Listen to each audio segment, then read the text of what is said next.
Bonsoir à toutes et à tous. Shavua Tov en direct d'Ouman, Bezrat Hashem.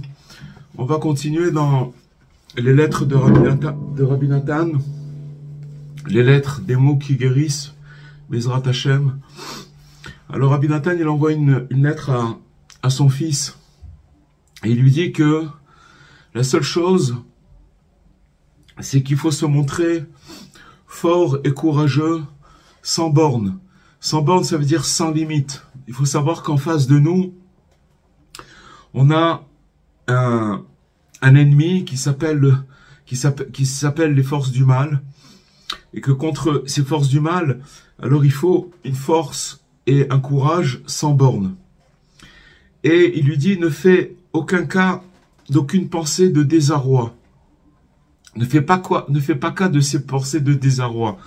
Ça veut dire que déjà on voit dans ces paroles que les pensées, que en fait c'est pas nos pensées, c'est nos pensées parce qu'elles passent dans notre esprit, mais on est, si vous voulez, c'est comme si on téléguidait des pensées dans notre esprit et il faut les reconnaître.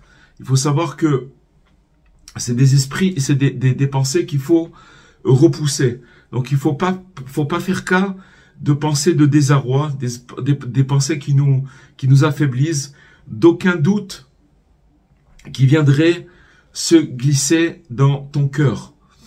Les doutes, ils commencent dans le cœur, et puis quand le cœur, il y a des doutes, alors après, la personne, elle commence à fomenter des idées, des mauvaises pensées. Et il dit aussi, de même, il faut rester sourd au discours de morale formulé par les forces du mal et le mauvais penchant. Alors, il faut savoir, les amis, que si vous voulez, les attaques que chacun se trouve devant des attaques, quelles sont ces attaques? C'est en fait des discours de morale qui passent dans notre esprit et qui viennent des forces du mal et du mauvais penchant. Parce qu'il dit Rabbi Nathan que ces discours, ils sont connus pour tenir des leçons de morale au cœur de l'homme. D'accord? On vient commencer à culpabiliser la personne. Les pensées qui traversent l'esprit de l'homme, c'est de venir l'affaiblir. Et comment on affaiblit cet homme? Alors, c'est avec des pensées de morale qui rentrent dans le cœur de la personne et qui viennent en fait des forces du mal et du mauvais penchant. Et tout ça, c'est dans le but de l'éloigner, de l'affaiblir, un peu du bien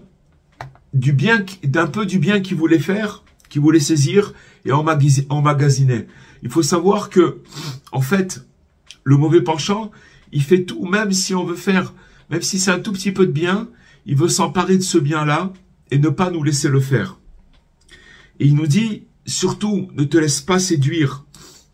Refuse catégoriquement de les écouter. C'est quelque chose qu'il faut prendre très très au sérieux, parce que un homme qui veut se rapprocher du bien, il va être automatiquement attaqué par des mauvaises pensées, des pensées de morale, des pensées moralisatrices qui viennent affaiblir son cœur. Et tout ça, ça vient des forces du mal et du mauvais penchant. Je vais faire une parenthèse pour raconter une fois Rabbi Nachman, il a dit une chose. Excusez-moi. Une fois Rabbi Nachman, il a dit qu'il y avait une fois un commerçant, et ce commerçant, il avait une affaire, un magasin avec beaucoup de marchandises dans son magasin. Et une fois, il y a des bandits qui sont rentrés dans son magasin et qui lui ont volé toute sa marchandise. C'était beaucoup d'argent. Ils lui ont volé de l'argent, de la marchandise, etc. Et le pauvre commerçant, qu'est-ce qu'il a fait? Il n'a pas perdu courage. Il a dit, bon, je vais aller acheter de la marchandise à crédit puisque les fournisseurs me font confiance. Et petit à petit, je vais remonter la pente et voilà, je vais essayer de, comme on dit, je vais essayer de me refaire. Mais le pauvre malheureux, encore une fois, il s'est fait piller. Les bandits sont revenus, ils lui ont pris encore tout ce qu'il avait dans le magasin. Et là, il pouvait pas rembourser ce qu'on lui avait volé, puisqu'il était endetté. Alors, il a demandé à son épouse si elle pouvait lui passer ses bijoux. Et avec ces bijoux-là, il les a donnés en gage. Et avec l'argent qu'il a reçu, il a racheté de la marchandise. Et petit à petit, c'est sûr qu'il n'était pas aussi aisé qu'il ne l'était avant de se faire voler. Mais il a réussi, bon an, mal an, un petit peu à remonter petit à petit avec beaucoup de difficultés. Et là encore, qu'est-ce qui s'est passé? Boum! On vient et on lui vole encore toute sa marchandise. Des bandits qui lui ont encore volé sa marchandise. Et là, il s'est vraiment découragé. Il savait plus quoi faire. Et comme il devait amener son gagne-pain à la maison, alors il a décidé de partir et de colporter, de prendre des objets, de les troquer contre des œufs, contre un poulet, 2 poulets. Il partait toute la semaine. Et en fin de semaine, il amenait ce qu'il avait réussi à troquer, ce qu'il avait réussi à négocier. Et comme il était de retour à la fin de la semaine, chez lui, il était en chemin, il marchait à pied. Qui c'est qu'il rencontre sur le chemin? Un bonhomme à cheval, avec des gros ballots sur son cheval. Et c'était un bandit. Et ce bandit lui a dit, écoute, tu vas me donner tout ce que tu as sur toi. Et je te laisse en vie. Alors le pauvre bonhomme, le pauvre marchand, le pauvre colporteur, il a dit, je vous en supplie, s'il vous plaît, ne faites pas ça. Il lui a raconté toute son histoire. Tout ce que j'ai fait maintenant, c'est de pouvoir amener quelques bricoles à la maison pour pouvoir manger. Et il lui a raconté toute son histoire, mais le marchand, il voulait rien entendre. Le bandit, il voulait rien entendre. Et il lui a pris toute sa marchandise. Au moment où il a pris sa marchandise, le cheval, il a commencé, sur lequel le bandit était chevauché, il a commencé à s'emporter et à perdre la tête, le cheval. Il a commencé à gesticuler, à crier, à sauter, jusqu'à que le bandit il est tombé par terre. Et avec le sabot, le cheval, il a écrasé la tête du bandit. Et le bandit s'est retrouvé mort. Quand le marchand il a vu ça, il s'est rapproché des ballots qui étaient posés sur le cheval. Il a commencé à voir toute la marchandise qu'on lui avait volée depuis le début. Et il a récupéré toute sa marchandise. Alors Rabbi Nachman, il raconte cette parabole pour nous dire que on est du matin au soir pillé, attaqué, violé, malmené par des mauvaises pensées, par des pilleurs, des moralistes qui sont nos pensées et qui rentrent dans notre cœur et qui nous volent le peu de bien qu'on arrive à faire. Même le petit peu de bien qu'on arrive à faire, tac, ils nous le volent. Jusqu'à que la personne, elle se retrouve démunie de tout ce qu'elle a voulu faire, ou le peu qu'elle voulait faire. Mais qu'en fait, il faut jamais se décourager, et il faut continuer, parce que si la personne, elle continue, à la fin, elle va récupérer tout ce qu'on lui a volé. Mais il faut savoir que c'est un phénomène qui existe, et que tout le monde est attaqué par cette chose-là. Il dit Rabbi Nathan à son fils, en effet,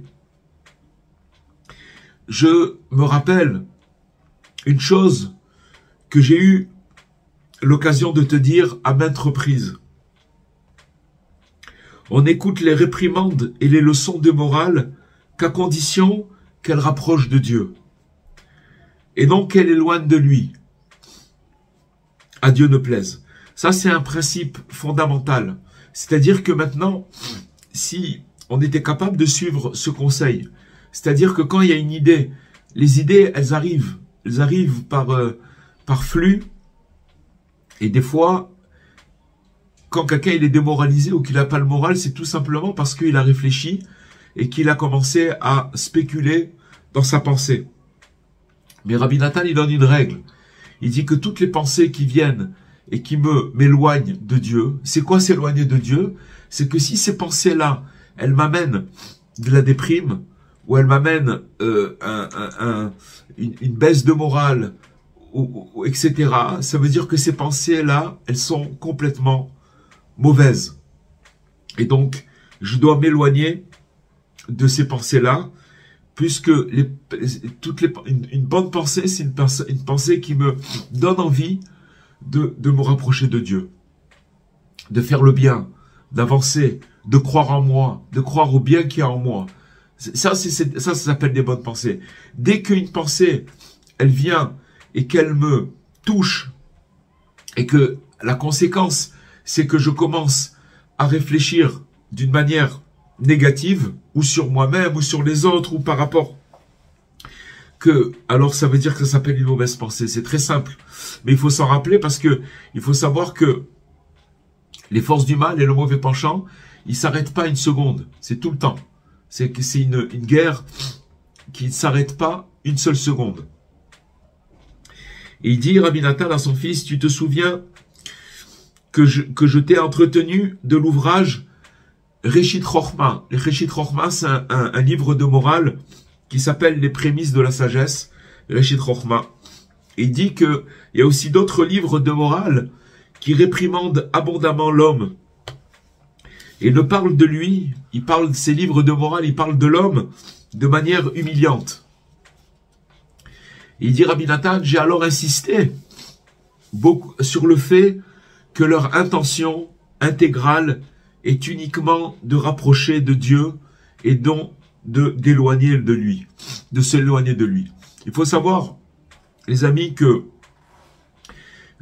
il y a des livres de morale qui sont vrais dans la mesure où c'est la vérité, mais seulement, si vous voulez, ils ont été écrits par des grands sages, mais seulement ils avaient un langage, ils avaient une façon de parler à l'époque qui était en concordance, si vous voulez, avec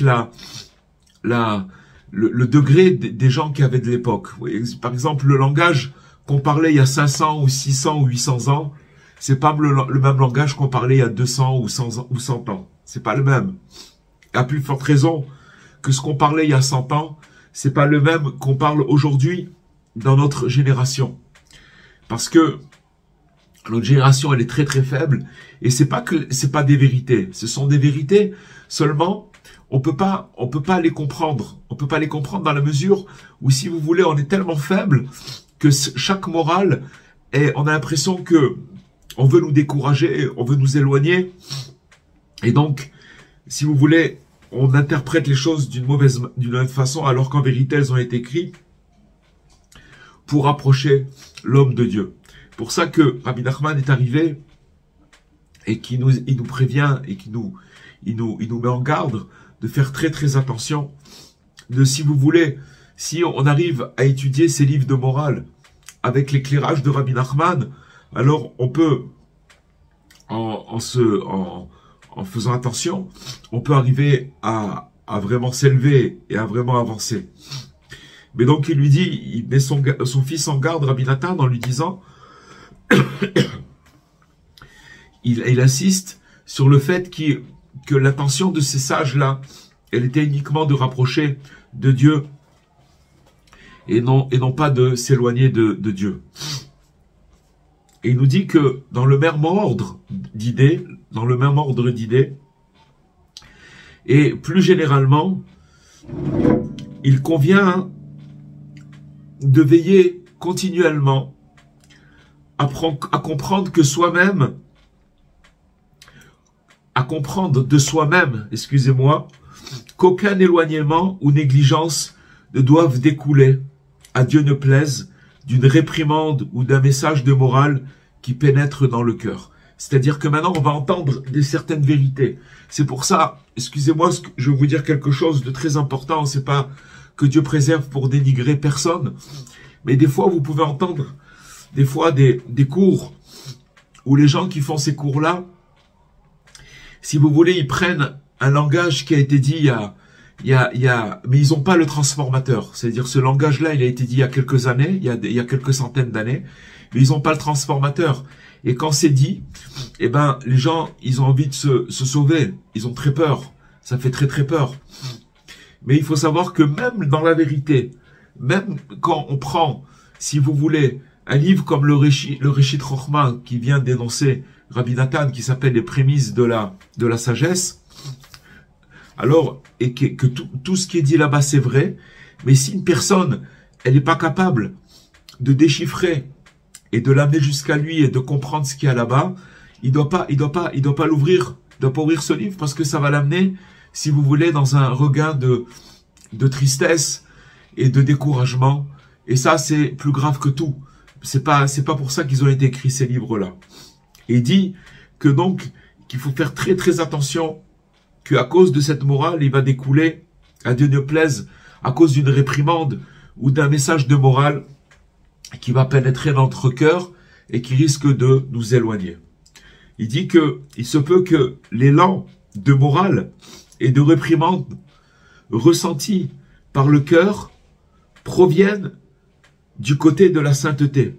Ça veut dire que maintenant, on va entendre un message et il vient du côté de la sainteté. Il est véritablement... c'est ce que Dieu, il veut de nous. Ça vient de la voix céleste qui lance un appel chaque jour. Mais seulement, qu'est-ce qui se passe? Il nous dit Rabbi Nathan, les forces du mal se tiennent toujours contre l'homme en embuscade. C'est-à-dire que il y a ce message-là qui va venir, qui va venir jusqu'à nous.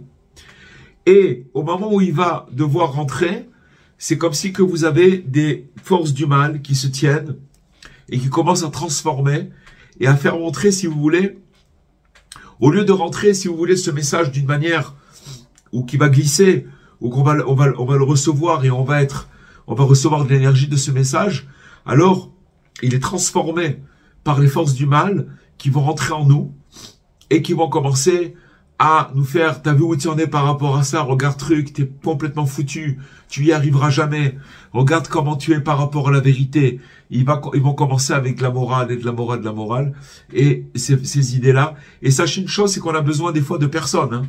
On peut être tout seul, si vous voulez, puisqu'on a expliqué que ce sont des forces du mal qui se trouvent en embuscade et qui rentrent dans l'esprit des gens et qui les découragent. Il nous dit que dans chacune des pensées, des paroles et des actions qui surviennent dans la personne, donc il y a pensée, tout ça, ça peut se passer sans communiquer avec personne. On a une pensée, on a une parole et on a une action. Des fois, on peut être tout seul et passer par tout ce processus, ça veut dire pensée, parole, action qui se passe dans la personne. Alors, il cohabite là-bas deux nuances qui sont antagonistes. Il y a deux nuances, si vous voulez, dans la personne, et c'est quelque chose qui est très très important, les amis, de savoir. Parce que si on ne sait pas ça, on croit qu'on peut vaguer à toutes les sortes de pensées, on croit qu'on peut croire à des choses qui sont pas vraies du tout. Si vous voulez, en nous, on a deux forces qui sont complètement opposées, qui sont antagonistes.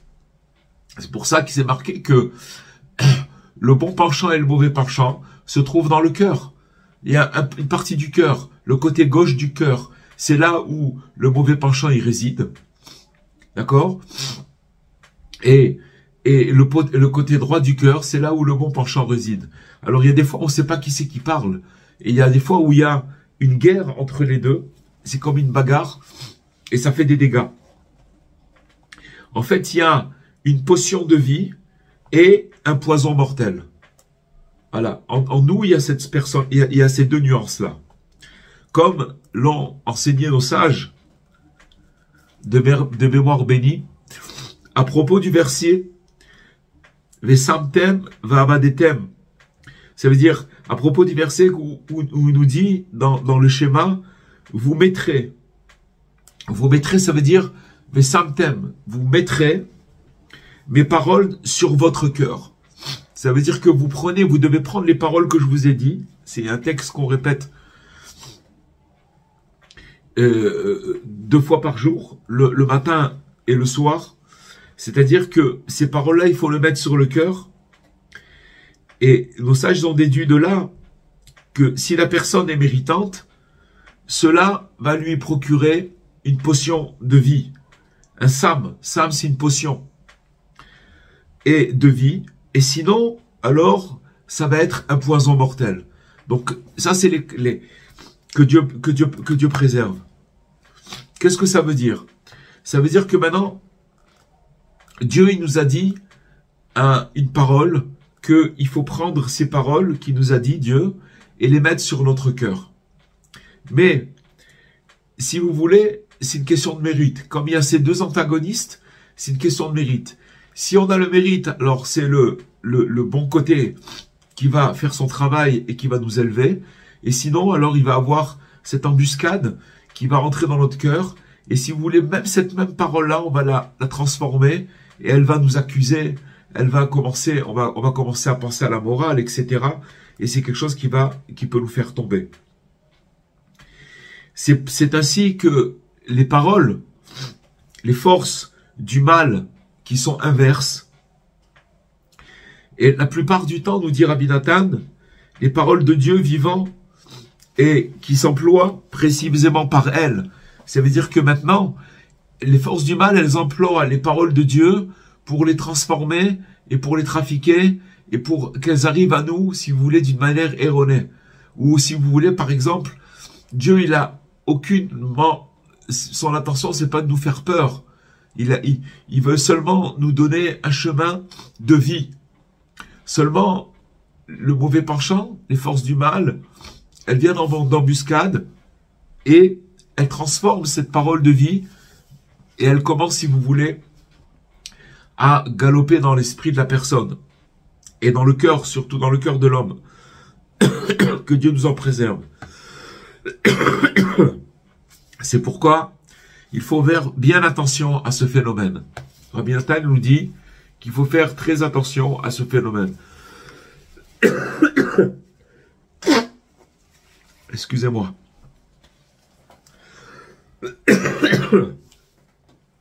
D'ailleurs, se trouve déjà chez nous, de façon détaillée, plusieurs conseils destinés à expliquer à l'homme comment se protéger des forces du mal.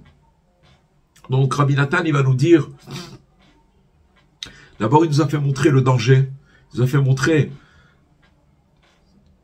les attaques que tout le monde subit. Ça n'existe pas une personne qui ne subit pas ces attaques. Et plus une personne, elle voudra le bien, plus elle sera confrontée à ces attaques. Alors ça ne veut pas dire qu'une personne qui ne veut pas le bien, elle est quand même attaquée, mais elle ne sait pas pourquoi elle est attaquée.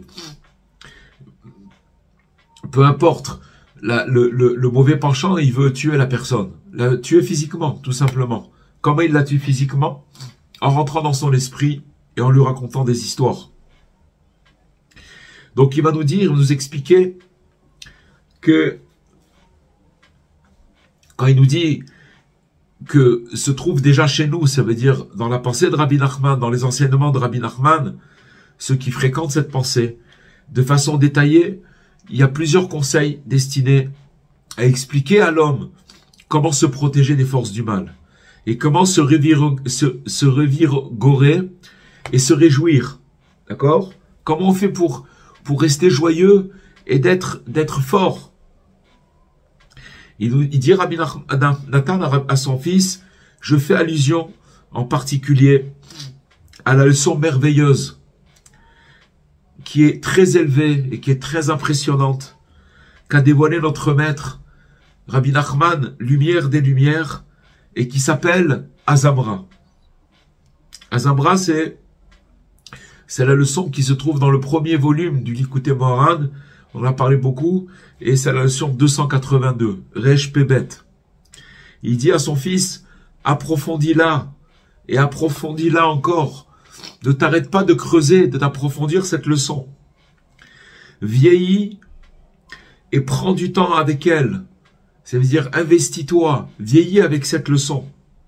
Et ne t'en sépare pas, car il n'y a pas de meilleure chose Il n'y a pas plus beau que cette leçon.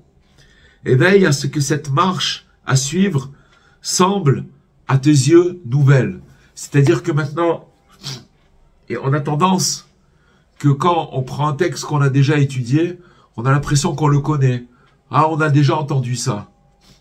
Mais les enseignements de Rabbi Nachman, ou tous les enseignements de Torah aussi, c'est pas comme ça parce que c'est quelque chose de nouveau à chaque...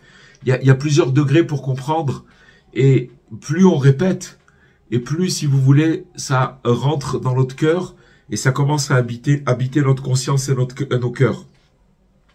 C'est pour ça que il dit qu'il faut marcher avec ces enseignements, cet enseignement-là, et qu'il te semble cet enseignement nouveau à tes yeux.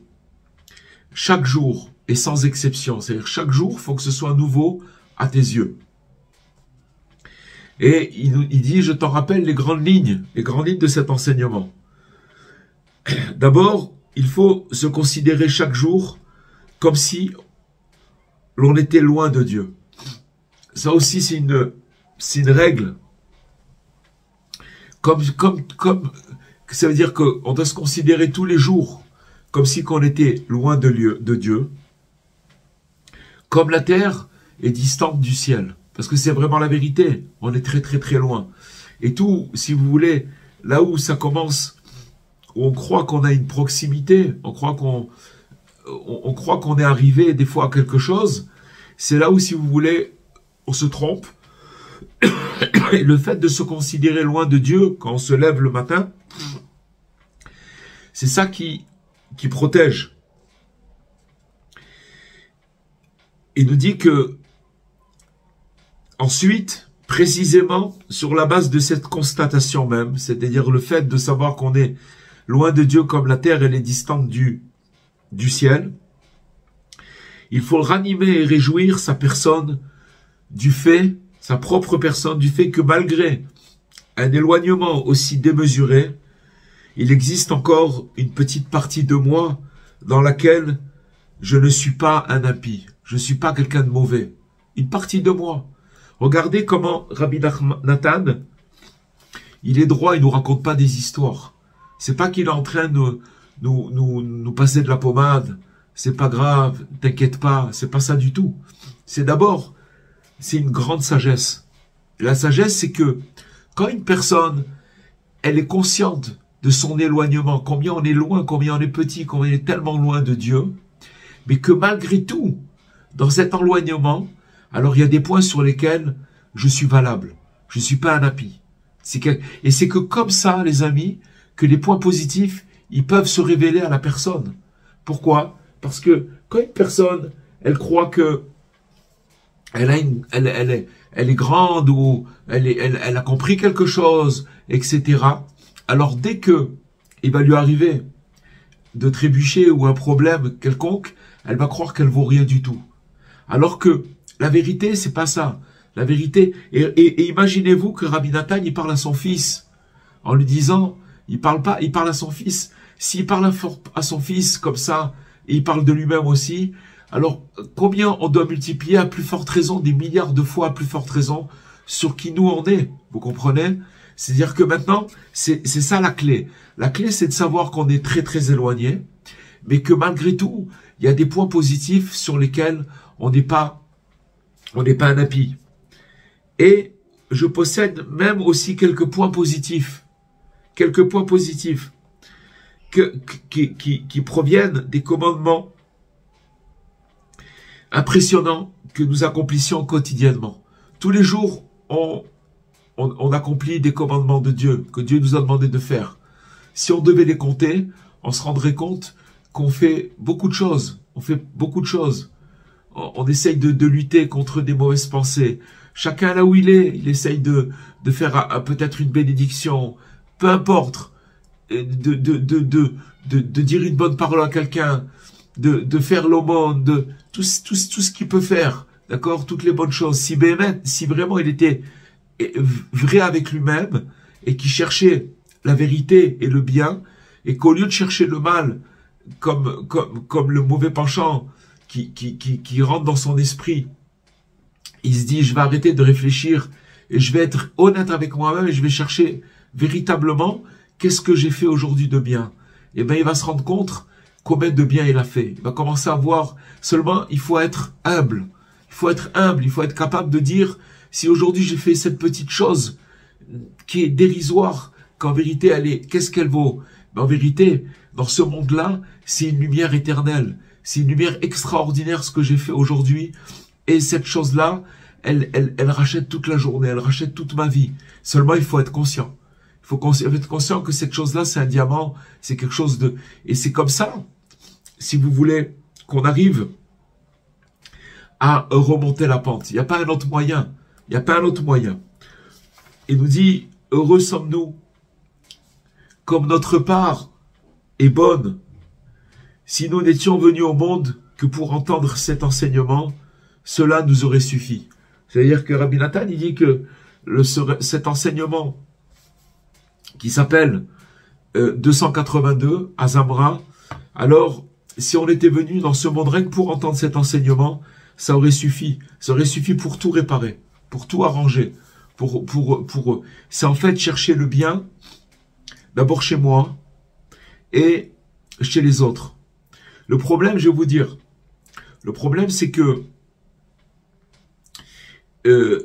si vous voulez, je vous l'ai dit un petit peu la semaine dernière, mais on peut le coller avec ce qu'on vient de dire maintenant. Le problème, c'est qu'on ne croit pas que ce que Dieu fait, c'est bien. C'est-à-dire que il nous arrive toutes sortes de choses et on pense que Dieu, il nous aime pas. Dieu, il fait pas attention à nous. Dieu, il est, voilà, on commence à avoir des mauvaises pensées sur Dieu. Et que tout ce qui nous arrive, pourquoi ça nous arrive? Parce que c'est Dieu qui nous aime pas. Donc déjà, le premier bien, c'est de savoir que Dieu, tout ce qu'il fait, c'est pour notre bien.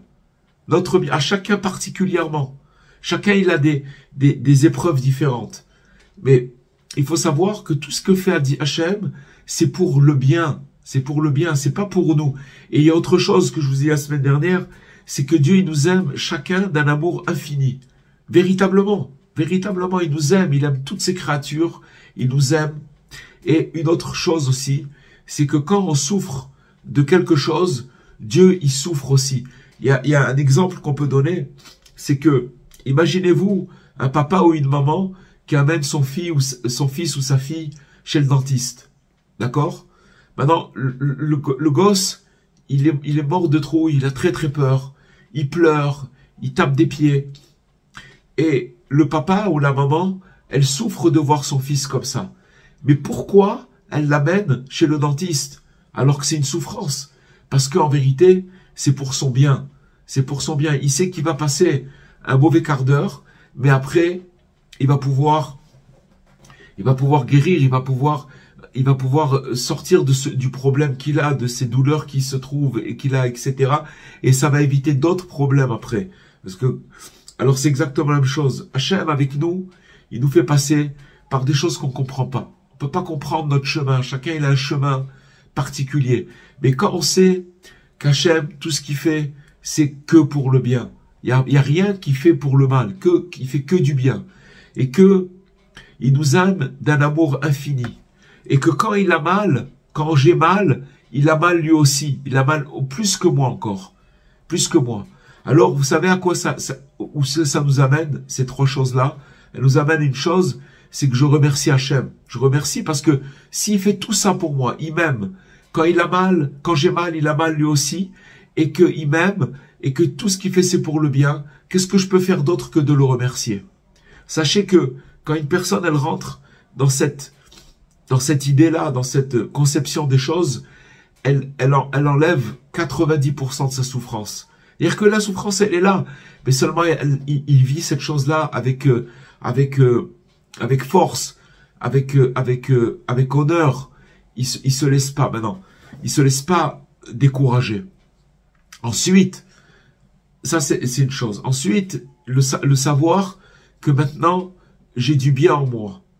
Mais seulement, je suis tellement loin d'Hachem que j'arrive pas à le voir ce bien. Parce que je crois qu'il faut être quelqu'un qui fait des muscles et que je dois faire montrer que je fais beaucoup, que je je crois des choses qui sont complètement erronées. Hachem, ce qu'il voit, c'est les efforts qu'on fait et chaque bien qui est en nous, Hachem, il se glorifie de ce bien-là. Alors comme il dit Rabbi Nathan, notre part, elle est très très bonne, grâce à Dieu, d'avoir, et que si on a été venu dans ce monde que pour entendre cet enseignement, c'est-à-dire de chercher le bien, alors cela nous aurait suffi. Voilà les amis, je vais mettre un petit peu le micro, si vous voulez. Rabbi Cohen. Oui. Comment on peut dire qu'on est très très loin de Dieu alors qu'on nous dit aussi qu'il est avec nous, que tout ce qu'on fait, au contraire, c'est pour se rapprocher de lui? Comment c'est contradictoire? Non, c'est pas une contradiction. Je vais vous dire une chose, lui, il est très proche de nous. Mais nous, on est très loin de lui. C'est pas une contradiction. Parce que si on savait à quel point Dieu il est en nous, avec nous chaque seconde, il nous lâche pas une seule seconde, alors on pourrait commencer à se rapprocher de lui. Mais le problème, c'est que nous, on est loin de lui. Pourquoi on est loin de lui? Parce que à cause des mauvaises pensées, à cause de ce qu'on a dit au début, ça veut dire qu'on est attaqué par des pensées qui sont négatives, des pensées des forces du mal qui veulent nous faire entrer de la morale dans notre esprit. Le jour où on va arrêter avec cette morale, le jour où on va arrêter avec cette morale, et que on va prendre chaque pensée qu'on a dans notre esprit, mais que des pensées qui nous rapprochent de Dieu, alors on commencera à se rapprocher, vous comprenez? Mais c'est pas une contradiction, parce qu'en fait, si vous voulez, Dieu il est proche de nous, il nous lâche pas une seule seconde, mais c'est nous qui sommes loin de lui. Vous comprenez, Dora? Voilà. Là, moi, je voulais vous poser une question parce que vous avez soulevé un sujet à chaque fois, j'ai du mal à comprendre. Vous l'avez dit en très bon français quand on dit Samachaim, le frère Samamavet. Ouais. Je ne sais plus comment vous avez traduit ça en super bon français. C'est une potion de vie ou une potion de mort. C'est ou la vie ou la mort, ouais. C'est ça.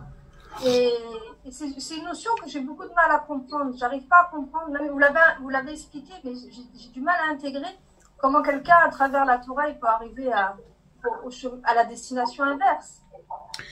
Ben, encore une fois, ça dépend de ses intentions, Il y a des fois où, si vous voulez, un homme, il peut étudier la Torah, mais quand la Torah elle va rentrer en lui, si vous voulez, elle va le transformer, mais pas dans le bien. Et Rabbi Nachman, il en parle beaucoup de ça. C'est-à-dire que ça va être une énergie qui va être transformée par les forces du mal en mauvais. Et c'est pour ça qu'il faut avoir le mérite de ça. Mais ça veut dire quoi? Ça vient de quoi? De la mauvaise intention de la personne à la base? Ou de la mauvaise intention, ou tout simplement la personne, elle a pas fait une recherche assez poussée, où elle spécule. Vous avez des fois, je vous donne un exemple, vous avez des fois des gens qui peuvent parler sur des textes de Torah, et que, excusez-moi, mais à la finale, à la sortie, vous voyez que c'est des paroles qui peuvent faire peur, et que la personne, elle peut s'éloigner de ça. Vous connaissez ça? Bien sûr, il y en a qui se braquent et qui se sortent pour... Alors pourquoi ils se braquent? Parce que ces paroles, si vous voulez, alors que c'est des paroles de Torah, si vous les prenez, vous dites oui, c'est marqué ces trucs, mais ça a été amené. Si vous voulez, il faut un transformateur. Il faut le tzaddik pour ça. Le tzaddik, si vous voulez, il nous fait rentrer dans la Torah, mais une Torah de vie, pas une Torah qui fait mourir. Par exemple, si vous savez pas que vos pensées, d'accord, vos pensées, elles sont, imaginez quelqu'un qui étudie la Torah et qui n'a pas ce préambule qu'on vient d'étudier aujourd'hui.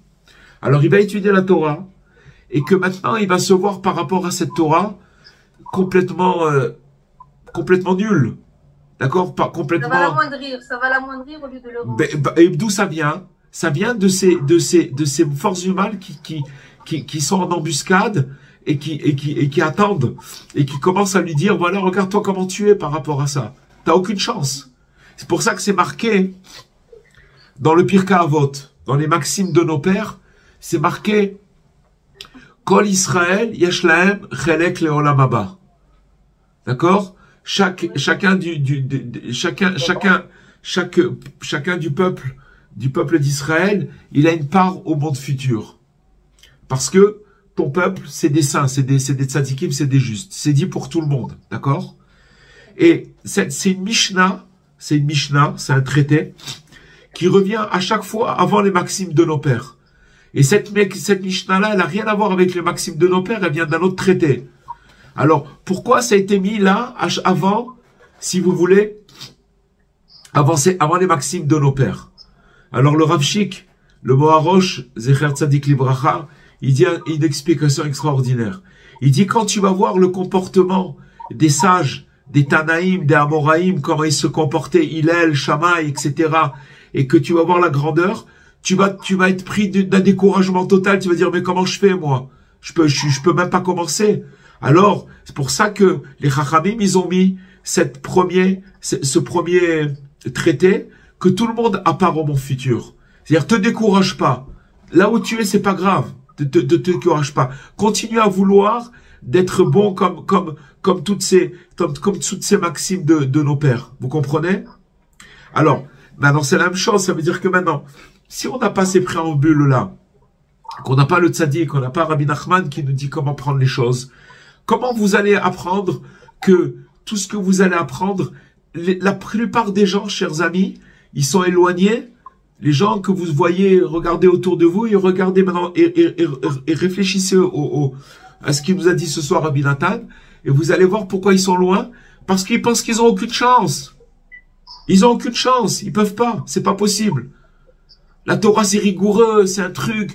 On peut pas. Celui qui fait ça, il doit être truc. Et celui qui, vous comprenez? Et s'il n'y a pas ce transformateur, il n'y a pas l'enseignement du tzaddik, il n'y a aucune chance. C'est impossible. C'est pas possible. Malheureusement. En fait, j'arrive mieux à comprendre maintenant parce que ce que je comprends, c'est que comme ces personnes-là, elles vont se braquer parce qu'il n'y a pas le transformateur, elles vont fuir et la fuite, c'est la mort. Complètement. Mais maintenant, sache une chose, c'est que les forces du mal, elles se servent d'émissaires, des gens qui vont commencer à promulguer des enseignements, qui vont faire fuir les gens. Ils vont les faire fuir. On n'a même pas envie de les entendre. Les gens, ne me racontez pas, ils ont pas. Vous savez, c'est très simple, hein. Les gens, ils sont pas braqués du tout. Seulement, il y a une façon de parler aux gens, il y a une façon de leur expliquer, il y a une façon de les attirer, il y a une façon, vous comprenez? Rabbi Nachman, il a une pitié et il est consolateur et il nous amène un angle qui donne envie de croire en nous, vous comprenez? De croire en nous. Ouais. Mais quand vous parlez à une personne, ça c'est truc, si tu fais comme ça va être comme ça, et ça c'est très grave, il va se passer ça, et c'est la fin du monde, et c'est ci et cela, mais c'est bon, c'est quoi? On n'a pas envie de ça, comprenez? Et c'est pas, en plus de ça, c'est pas vrai, parce que tout ce qui est moralisateur, il faut le prendre et le mettre à la poubelle. Parce que si c'est quelque chose qui me rapproche de Dieu, alors très bien, je prends, j'achète, j'intègre. Mais si c'est quelque chose, et c'est très simple les amis, c'est que quand ça rentre chez vous, si ça vous angoisse, ça veut dire que c'est l'embuscade des mauvaises forces. Il y a même pas, il nous l'a dit ce soir Rabbi Nathan. C'est clair. C'est très très clair. Il n'y a pas besoin de passer par 4 chemins. Donc on doit absolument chercher des choses où on se sent bien. Complètement. Des enseignements. Bien sûr, des enseignements. Quand on est mal avec quelque chose, il faut partir. Il faut partir. D'abord Rabbi Nachman, il nous a parlé des pensées. Ça se passe déjà chez nous. Parce que vous relevez-vous le matin, vous allez voir, essayez de sortir de vous-même et essayez de voir comment vous réfléchissez. Est-ce que vous réfléchissez d'une manière qui vous donne envie de vivre, d'avancer, au lieu de vous accabler, au lieu de s'accabler, de dire waouh truc, chacun avec son truc. Vous comprenez?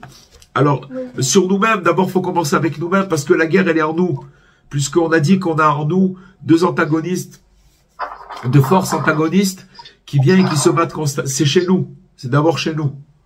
Et bien entendu, déjà qu'on arrive à s'en sortir avec ce qu'on a en nous, alors de ne pas rajouter des choses extérieures qu'on va entendre à droite et à gauche et qui va nous éloigner encore moins. Vous savez, le Chafetz Chaim, il a dit une chose extraordinaire. Il dit que à l'époque, il y avait des synagogues. Et les synagogues, elles étaient par corps de métier. Il y avait les synagogues des synagogues des bouchers. Il y avait la synagogue des cordonniers. Il y avait la synagogue des teinturiers. Alors, qu'est-ce que vous trouviez avant de rentrer dans la synagogue, par exemple, dans la synagogue des bouchers? Alors, avant de rentrer à la synagogue, ils avaient des tabliers.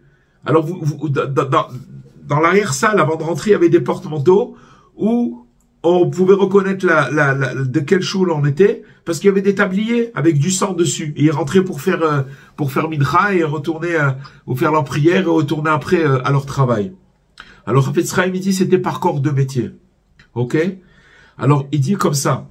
Il dit que, ce qu'on trouve maintenant, en dehors des choules, c'est des âmes déchirées. Pourquoi? Parce que quand les gens, ils rentrent dans les choules, dans les synagogues, on les regarde de travers. Normalement, une choule, ça doit être un endroit où on reçoit tout le monde à bras ouverts. Mais celui-là, on le regarde de travers. Et tous les gens qui vont pas à la choule, c'est pas de leur faute. C'est de la faute de ceux qui sont dans les choules, de ceux qui sont dans les synagogues, qui les regardent de travers, qui les accueillent pas comme il faudrait les accueillir. Vous comprenez ce que ça veut dire? Et à cause de ça, il y a... Comment? Je comprends trop bien. Voilà. Et à cause de ça, vous avez des âmes qui sont déchues, qui sont dehors. Elles sont dehors. Elles peuvent pas, normalement, un endroit de prière. Mais comme il dit le Rav Besançon, que Dieu lui envoie la santé, il dit que il y a eu le premier temple, il y a eu le deuxième temple, et après les gens, ils ont la prétention de faire une choule où il y aura le shalom dedans, où il y aura la paix. Il faut pas être naïf, vous comprenez? Une choule, le jour où il y aura une choule où il y a vraiment la paix, alors le Mashiach, il viendra tout de suite. Vous comprenez? C'est pas évident, chacun, il veut... Alors voilà, c'est tout, Baruch Hashem. Je suis pas en train de parler contre les choules, les synagogues, mais il faut savoir qu'il y a ce phénomène-là, et ça vient du fait que voilà, ça fait partie des forces antagonismes, que quand on veut rentrer dans une choule, alors on va se retrouver avec des gens qui c'est même pas les gens, c'est eux-mêmes, ils sont habités par des mauvaises forces qui font sortir d'eux-mêmes et qui repoussent les autres. Et nous, même avec les pensées qu'on va avoir, elles vont rentrer en nous, et si elles sont moralisatrices, alors il faut les jeter, il faut complètement les jeter. Sinon elles peuvent tuer. Bezrat Hashem, qu'on puisse avec le temps comprendre et intégrer ce que nous disent les tzadikim, en particulier Rabbi Nachman, Rabbi Nathan, et qu'on ait le mérite de continuer à se connecter et à continuer Bezrat Hashem notre étude. Amen. Voilà les amis. Santé pour vous. Je vous souhaite une très belle semaine et tout Kol Tov à tout. Amen. Merci beaucoup à tous. Portez-vous bien. À bientôt. Merci beaucoup. Merci Claude. Kol Tov. Au revoir. Au revoir. Kol Tov.